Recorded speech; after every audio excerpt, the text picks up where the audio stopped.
whisky के दुकान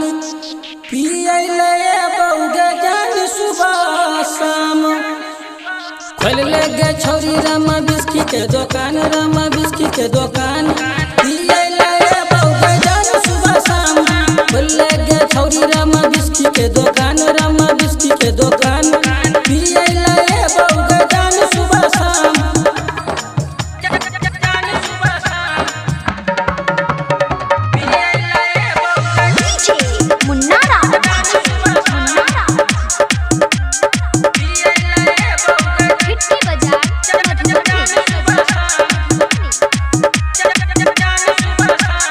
देखे में लागे छी सुनर बहुते पैसा कमेबे सुनर सोना के संगे बहुते मजा पौगे देखे में लागे छी सुनर बहुते पैसा कमेबे सुनर सोना के संगे बहुते मजा पौगे टाइम से तू खोल गया अपन दुकान खोल ले गे छौरी रमा बिसकी के दुकान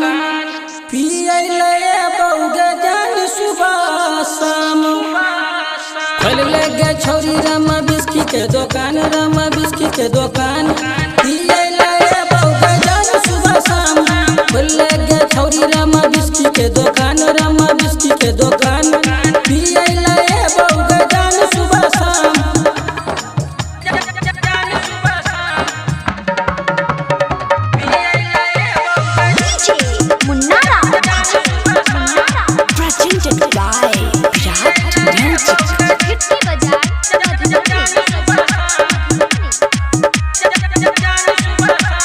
संजय सावरिया के साथ में पियले हमहू अइबो राइटर गोविंद के कहि के ठंडा चिखना मंगैबो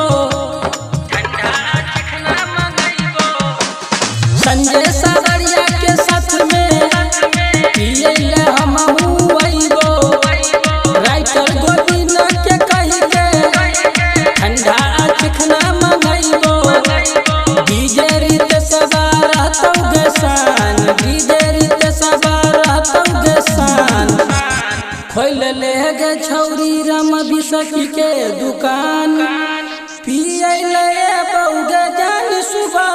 शाम खोल ले गे छौरी रमा बिस्की के दुकान रमा बिस्की के दुकान